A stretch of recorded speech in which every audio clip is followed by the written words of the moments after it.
എനിക്ക് ഈ കഴുത്തിന്റെ അവിടുന്ന് ഇടുപ്പ് വരെയുള്ള ഭാഗത്ത് നമുക്ക് നിവർന്ന് നിൽക്കാൻ അധികം നേരം സാധിക്കില്ല. ഇങ്ങനെ സർക്കിൾ ജോബാ ചെയ്യുന്നത്. അപ്പൊ കമ്പ്യൂട്ടർ ഉപയോഗിക്കേണ്ടി വരും. കൈ ഇങ്ങനെ നമുക്ക് അധികം നേരം ഉയർത്തി ഇങ്ങനെ ആകുമ്പോ കൈ ഇങ്ങനെ കുഴഞ്ഞു പോകണം മതി. കൈയിലോട്ടാണ് വരുന്നത് അല്ലെ? കഴുത്തുനിന്ന് കയ്യിലോട്ട്? കൈയിലോട്ടാണ്. പിന്നെ ഈ ഡ്രൈവിംഗ് ഒക്കെ ചെയ്യുമ്പോ കഴുത്തിങ്ങനെ ലോക്ക് ആകുക. ചില സമയത്ത് വെയിറ്റ് ഒന്നും തൂക്കാൻ പറ്റില്ല. ഷോൾഡറിന് ബുദ്ധിമുട്ടുണ്ടോ? ഷോൾഡറിന്റെ അതില്ല, കഴുത്തിന്റെ അവിടെ നിന്ന് ഈ ബാക്ക് സൈഡിലോട്ട് അങ്ങനെ താഴത്തേക്ക് വരെയാണ് പെയിൻ വരും.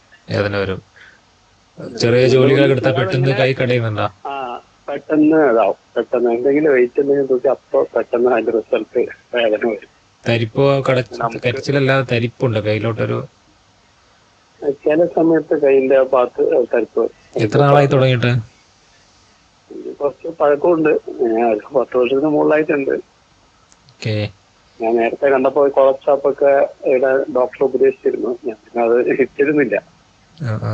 നമ്മൾ ആ സമയത്ത് പെയിൻ വരുമ്പോ ഈ വേദനയ്ക്കുള്ള ജെല്ലുകളോ എന്തെങ്കിലും അത് അപ്ലൈ ചെയ്യാന്നല്ലാതെ സ്ഥിരമായിട്ട് അത് ഇങ്ങനെ മാറുന്നില്ല. എന്തെങ്കിലും ടെസ്റ്റുകൾ ചെയ്തിട്ടുണ്ടോ? എക്സ്റേ, MRI എന്ന പോലത്തെ?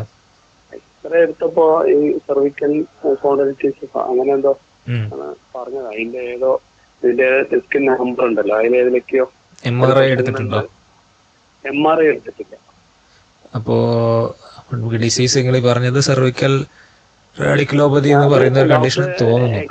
എക്സ്റേ എടുത്തിട്ട് ഡോക്ടർ കണ്ട് പറഞ്ഞു. അപ്പൊ ഒരു MRI എടുക്കുന്നതായിരിക്കും നല്ലത്. കാരണം എക്സ്റേയിൽ നമുക്ക് എല്ലിന്റെ ഒരു ഘടന മാത്രമേ കിട്ടുള്ളൂ.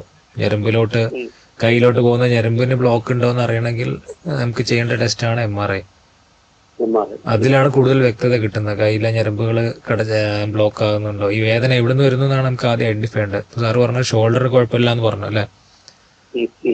ഷോൾഡർ മൂവ്മെന്റ്, ഷോൾഡർ ജോയിന്റിൽ കുഴപ്പങ്ങളില്ല. പിന്നെ ഒരു കാരണം ഒന്ന് കഴുത്തിലെ മസിൽസും പിന്നെ കഴുത്തുനിന്ന് വരുന്ന ഞരമ്പുകളാണ്.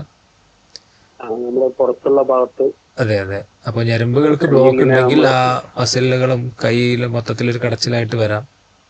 അപ്പൊ അതുണ്ടോ ഇല്ലേ എന്നുള്ളത് നോക്കുന്നത് നല്ലതായിരിക്കും MRI എടുത്തിട്ട്. വലിയ കുഴപ്പങ്ങളൊന്നും ഇല്ലെങ്കിൽ മസിലുകളെ ബലപ്പെടുത്താനുള്ള എക്സസൈസുകൾ ചെയ്യാന്നുള്ളതാണ് നെക്സ്റ്റ് നമുക്ക് ചെയ്യേണ്ടത്. ഞരമ്പുകളൊക്കെ ഓക്കെ ആണെങ്കിൽ നെക്സ്റ്റ് മസിലിനെ ബലപ്പെടുത്തി കൊടുക്കുക എന്നുള്ളതാണ് ഇതിന്റെ വേദനയുടെ കാഠിന്യം കുറയ്ക്കാൻ നമുക്ക് ചെയ്യാൻ പറ്റുന്ന കാര്യം.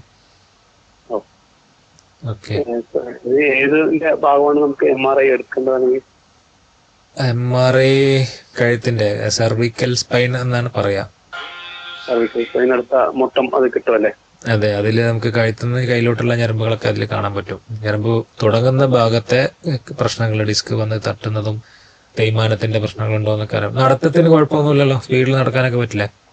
എന്റെ കാലിന്റെ കാല് ചെറിയ എന്തോ പറയുമല്ലോ, ലെഗ് കളിച്ച് അത് കുറച്ച് ഒന്ന് ചെറിയ കാല്, ഒന്ന് വലിയ കാല്. അപ്പൊ അതിന് ചെറിയ വ്യത്യാസമുണ്ട്. ജന്മന ഉള്ളതാ? ജന്മന ഉള്ളു. ഓക്കെ. അതല്ലാതെ കുറച്ച് നടക്കുമ്പോത്തിന് കാല് കടയുന്ന പോലെ ഒന്നുമില്ലല്ലോ? ഇല്ല, കാല് കാണാൻ കാല് അതുകൊണ്ട് ഒരു കാര്യം വളഞ്ഞിട്ടുള്ള ഒരു ഇതാണ്.